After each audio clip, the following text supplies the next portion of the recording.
मित्रांनो, आज पुन्हा मार्केट हे लाल रंगात बंद झालेलं आहे. सेन्सेक्स 426 अंकांनी मायनस आहे. निफ्टी 50 126 अंकांनी मायनस आहे. निफ्टी 50 हा 24,400च्या वर काही दिवस थांबायला पाहिजे होतं अशी चर्चा आपण काल केली होती. परंतु आज पुन्हा निफ्टी 50 हा 400च्या खाली येऊन बंद झालेला आहे.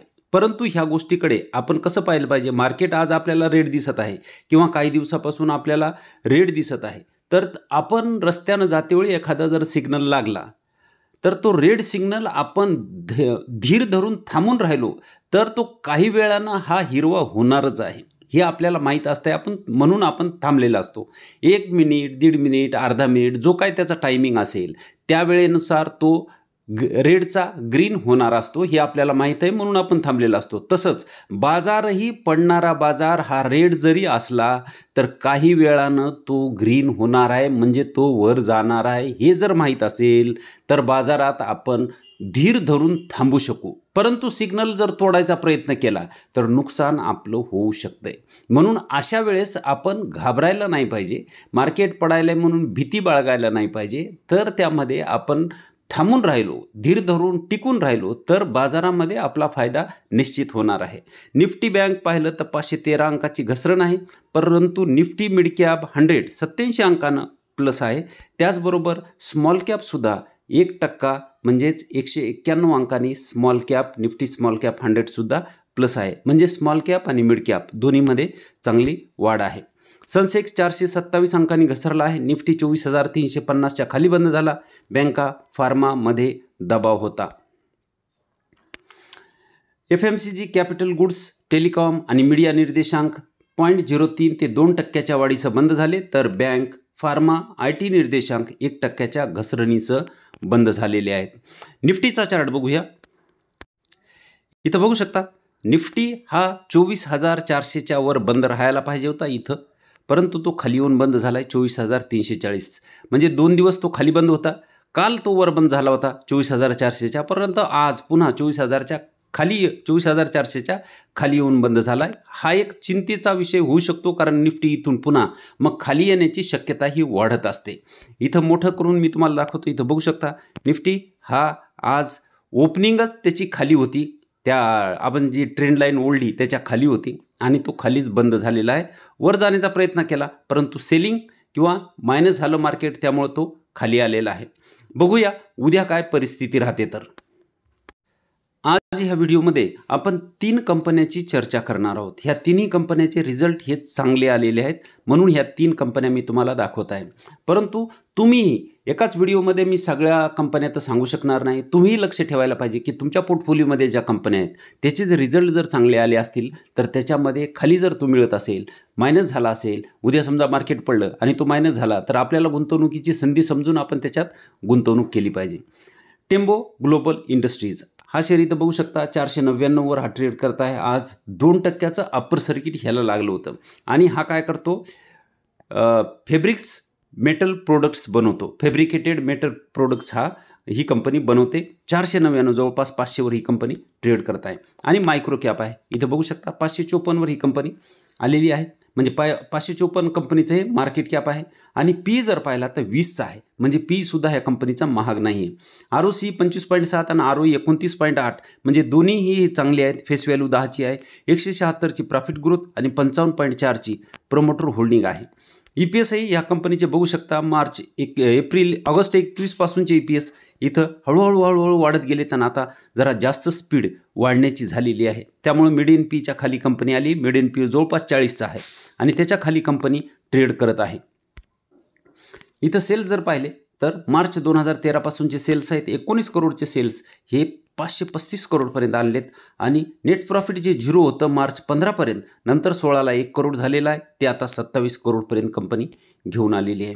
त्यामुळे ह्या कंपनीचे सेल्स आणि प्रॉफिट दोन्हीही इथं बघू शकता चांगले आहेत. प्रॉफिट तर चालू वर्षामध्ये 176% झालेलं आहे, म्हणून इथं पैसा बनणारच आहे. आणि बनलाही 5 वर्षामध्ये बघू शकता 53% CAGR, 3 वर्षात 21% आणि चालू वर्षामध्ये 113% CAGR ह्या कंपनीनं बनवून दिला आहे. परंतु 10 वर्षामध्ये 60% प्रॉफिट असेल तर 60%च्या वर CAGR ह्या कंपनीनं बनवायला पाहिजे. म्हणजे 58चा जरी बनवला तर कंपनी 1 लाखाचे 1 कोटी करते 10 वर्षात. तर ही कंपनी त्या लेवलची आहे, त्या लेवलनं ही कंपनी प्रॉफिट वाढवत आहे. रिझर्व्ह बघू शकता 60 करोडचं रिझर्व्ह आहे आणि कर्ज जर पाहिलं तर 228 करोडचं कर्ज आहे. फक्त हा एक चिंतेचा विषय होऊ शकतो कारण कंपनीवर कर्ज जास्त आहे. इथं जर पाहिलं तर आपण इथं बघू शकता कंपनीचे रिझल्ट आलेले आहेत आणि 50% सेल्स वाढलेले आहेत, जे की मागच्या वर्षी 109 करोड होते ते 164 करोड झालेले आहेत. आणि नेट प्रॉफिट आहे जे 14 करोड ह्या वर्षी आहे, मागच्या वर्षी 4.73 करोड होतं आणि 197%, जवळपास 200% ह्या कंपनीचं प्रॉफिट वाढलेलं आहे. त्यामुळे ही कंपनी चांगली वाटते. इथून पुढे ही कंपनी वर जाऊ शकते कारण ही कंपनी इतकं मार्केट मागच्या महिन्यात पडलं परंतु ही कंपनी पडली नाही. बघू शकता विकली चार्ट आहे ही कंपनी मागच्या पूर्ण एका महिन्यात 4ही कॅन्डल बघा ही कंपनी मायनस झाली नाही, म्हणजे जास्त मायनस झाली नाही, जास्त पडली नाही. म्हणून ही कंपनी सध्या आपण 509 वर ही कंपनी ट्रेड करत आहे, तर इथून ही कंपनी वर जाण्याचे जास्त चान्सेस दिसतात. त्यामुळे ह्या कंपनीत केलेली गुंतवणूक आपल्याला फायदा करून देऊ शकते. पुढची कंपनी आहे SBFC फायनान्स. 83 रुपये 50 पैशावर ही कंपनी ट्रेड करत असलेली आपण इथं बघू शकतो. आज 1.37% ही कंपनी मायनस झालेली आहे. मार्केट कॅप 8,994 करोड, म्हणजे जवळपास 9,000 करोडचं मार्केट कॅप असलेलं आपल्याला पाहायला मिळते. 29.9चा PE आहे. ROC 10.9, ROE 10.5, फेस व्हॅल्यू 10ची, 65.2ची प्रॉफिट ग्रोथ आणि प्रमोटर होल्डिंग जर पाहिली तर 55ची आपल्याला पाहायला मिळते. EPS ह्या कंपनीचे चांगले वाढत आहेत. बघू शकता EPS वाढणाऱ्या कंपन्या जरी पडत असल्या तरीही काही वर्षांनी, काही वेळांनी, काही महिन्यांनी त्यांना वरच जावं लागणार आहे, कारण प्रॉफिट जर वाढत असेल तर कंपनीला वर जावं लागेल.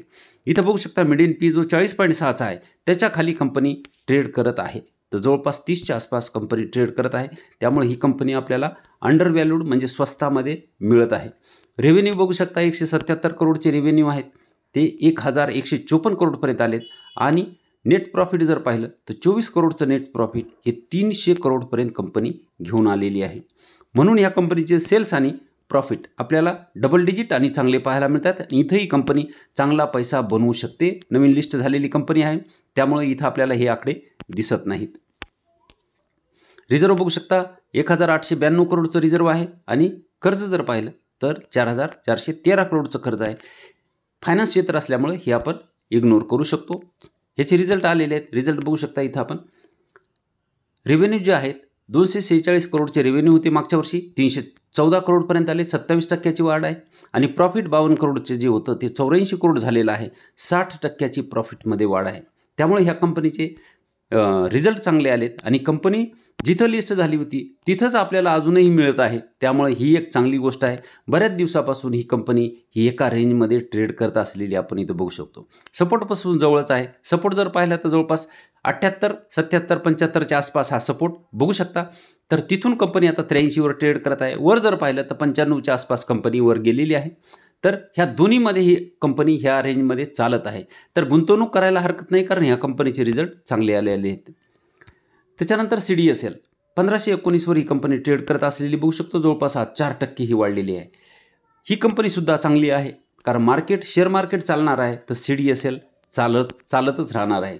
31,700 करोडचं मार्केट कॅप आहे. PE जर पाहिला तर जवळपास 60चा, ROC 40, ROE 31.3, फेस व्हॅल्यू 10ची, 66.4ची प्रॉफिट ग्रोथ आणि 15%ची प्रमोटर होल्डिंग आपण बघू शकतो.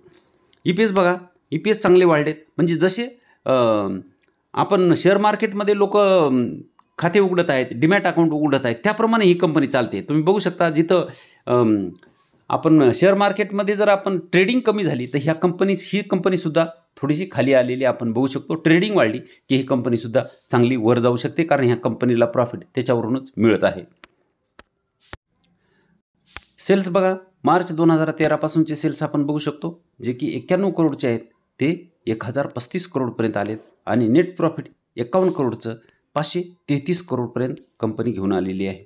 सेल्स प्रॉफिट दोन्हीही इथं बघू शकता डबल डिजिट आणि चांगले आहेत.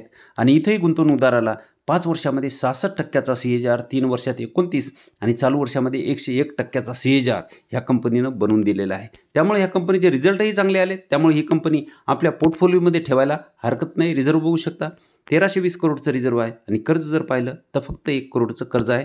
म्हणजे जवळपास ही कंपनी कर्जमुक्त असलेली आपण बघू शकतो. रिझल्ट बघा, रिझल्ट जर पाहिले तर 207 करोडचं सेल्स होते, जे ह्या वर्षी आता 322 करोडची झालेले आहेत. 55% वाढ आहे. आणि नेट प्रॉफिट जे 109 करोडचं होतं ते 162 करोडपर्यंत झालेलं आहे. 49% वाढ प्रॉफिटमध्ये. सेल्स आणि प्रॉफिट दोन्ही वाढलेले आहेत.